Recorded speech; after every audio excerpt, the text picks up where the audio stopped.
हम दिल्ली में स्कूल अच्छे करना चाहते थे तो वो जानबूझ के ऐसा एजुकेशन सेक्रेटरी बिठाएंगे जो कि काम ना करे।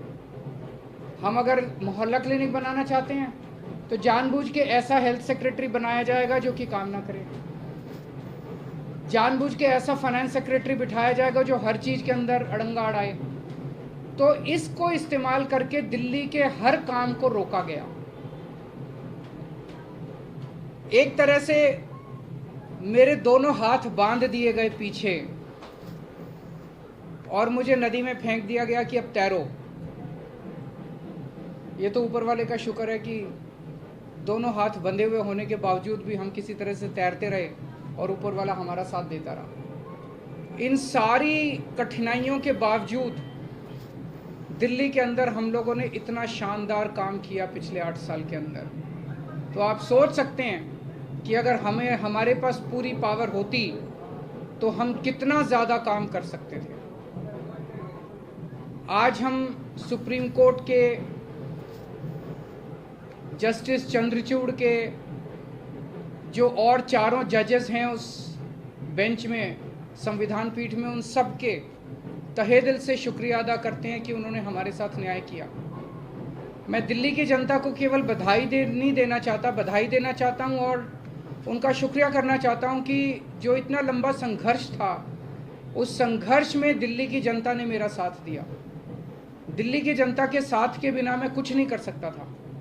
आज जो ये इतनी बड़ी जीत हुई है ये उन्हीं के आशीर्वाद, दिल्ली की जनता के आशीर्वाद और उनके साथ का, उनके सहयोग का नतीजा है। कदम कदम पे उन्होंने मेरा साथ दिया दिल्ली की जनता ने। अब हमें एक बहुत बड़ा मौका मिला है। दिल्ली का काम जो है अब ये 10 गुना स्पीड से होगा। आज के आदेश के बाद बहुत बड़े बड़े काम होंगे अब दिल्ली के अंदर जो सोच भी नहीं सकते। सबसे इम्पोर्टेंट है हमें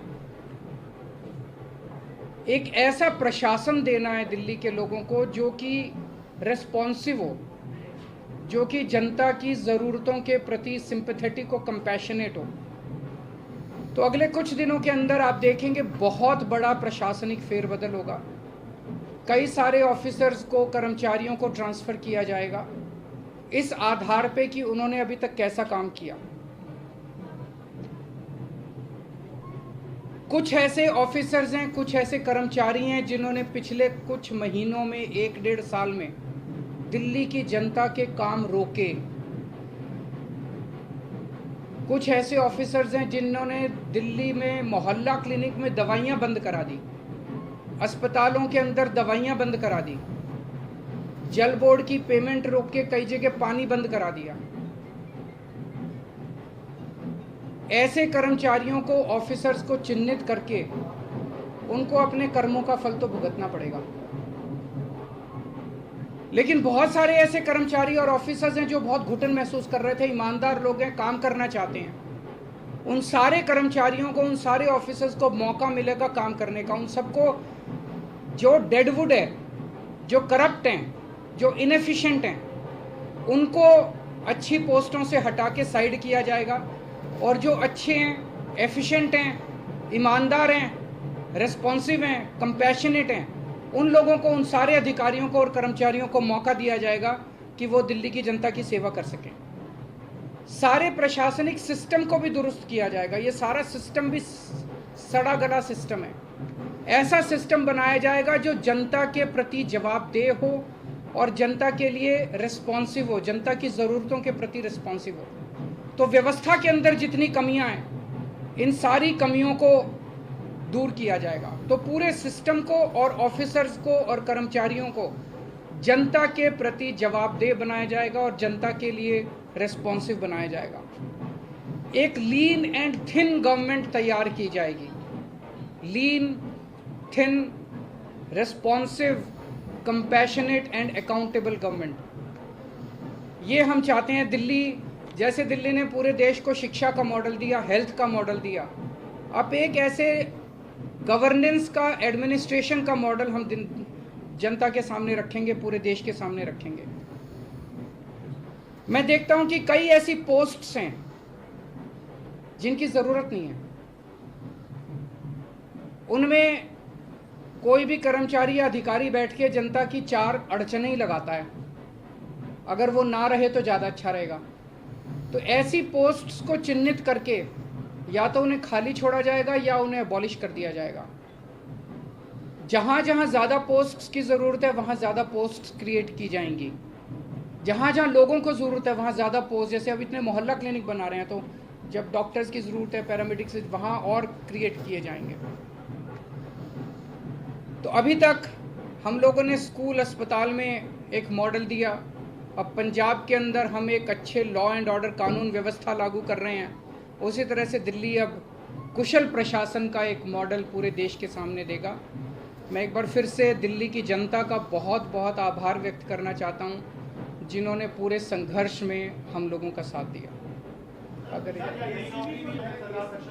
हैं जी, बिल्कुल होगी। सर्विसेज आने के बाद हम नई पोस्ट क्रिएट कर सकते हैं, पुरानी पोस्ट से अबॉलिश कर सकते हैं, कुछ भी कर सकते हैं। एसीबी अभी चुनी हुई सरकार के पास नहीं है, लेकिन विजिलेंस अब आ गया है।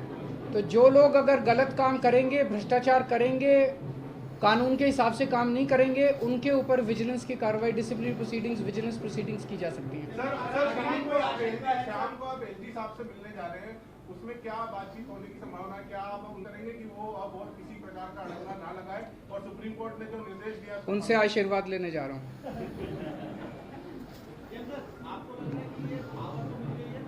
जिम्मेदारी बढ़ गई है आपकी, क्योंकि अब तक आप बहुत सारी अड़चनें भी आपने बताई, लेकिन अब वो काम आपको कराना ही होगा। नहीं, जिम्मेदारी तो पहले भी थी, वो जिम्मेदारी विदाउट पावर थी, अब जिम्मेदारी विद पावर आ गई है। जिम्मेदार देखिए, जब भी जनता वोट देती थी तो वो तो यही कहती थी जी हमने तो केजरीवाल को वोट दे दिया, अब केजरीवाल जाने पावर है कि नहीं है उसके पास।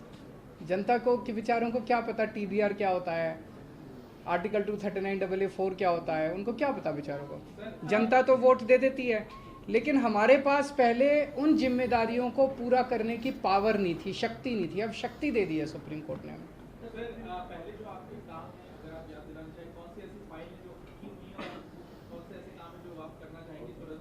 ऐसे बहुत सारे काम हैं जो पिछले कई सालों में अटके। पिछले 1 साल के अंदर तो आपने देखा कि किस तरह से पिछले साल लास्ट के महीने नवंबर तक आते आते मोहल्ला क्लिनिक के अंदर लैब टेस्ट्स बंद हो गए थे, दवाइयाँ बंद हो गई थी।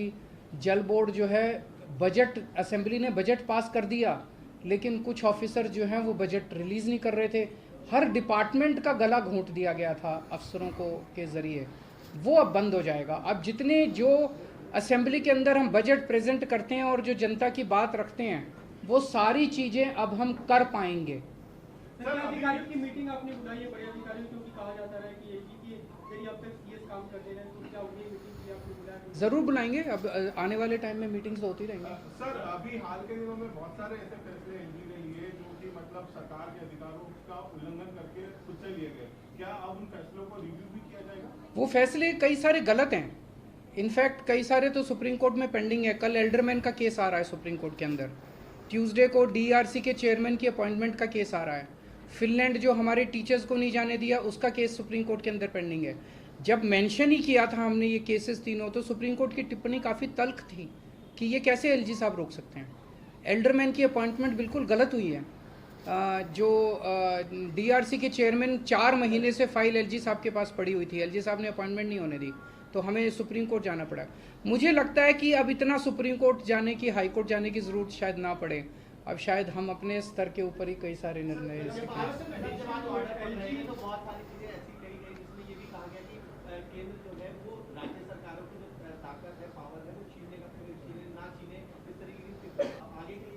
मैं यही कहना चाहता हूं कि केंद्र सरकार एक तरह से, प्रधानमंत्री जी खासतौर एक तरह से पिता समान होते हैं। जैसे परिवार में पिता होता है, पिता समान होते हैं। पिता की जिम्मेदारी होती है कि सारे बच्चों को अच्छे से उनका पालन पोषण करें। अगर दिल्ली में आम आदमी पार्टी की सरकार है तो वो हमारे भी प्रधानमंत्री हैं, हम भी उन्हीं की तरफ देखते हैं। चाहे बीजेपी की किसी राज्य में सरकार है, किसी में कांग्रेस की सरकार है, किसी में आम आदमी पार्टी की सरकार है, वो सारे के सारे प्रधानमंत्री को एक तरह से पिता समान देखते हैं कि भाई ये अब कोई मुसीबत आएगी तो हमारी मदद करेंगे। लेकिन अगर जैसे ये 23 मई 2015 को आदेश पारित करके दिल्ली सरकार की पावर छीन ली गई, 8 साल तक हमें बिना पावर के काम करना पड़ा, काम रुक गया, किसका फ़ायदा हुआ? आज सुप्रीम कोर्ट ने साबित कर दिया कि ये गलत था ये ऑर्डर, बिल्कुल गैर संवैधानिक ऑर्डर था। जितनी सख्त लैंग्वेज के अंदर सुप्रीम कोर्ट ने बोला है उससे ये साफ जाहिर है कि ये ऑर्डर केंद्र सरकार का बिल्कुल गलत था। तो इतना गलत ऑर्डर उन्होंने पास किया तो उसका मतलब तो यही था कि आम आदमी पार्टी की दिल्ली की सरकार को फेल करना उसका मकसद था, और तो कोई मकसद नहीं था। देश का तो भला नहीं हुआ, दिल्ली का तो भला नहीं हुआ, केवल और केवल लोगों का नुकसान हुआ। ये नहीं करना चाहिए। चुनाव में लड़ते हैं, राजनीति कर लो, चुनाव में एक दूसरे को जो बोलना है बोल लो, लेकिन चुनाव खत्म होने के बाद चाहे कोई बीजेपी की सरकार है, चाहे कांग्रेस की सरकार है, आम आदमी पार्टी की, हम सबको मिलकर काम करना चाहिए। वो देखेंगे, अभी तो ऑर्डर है।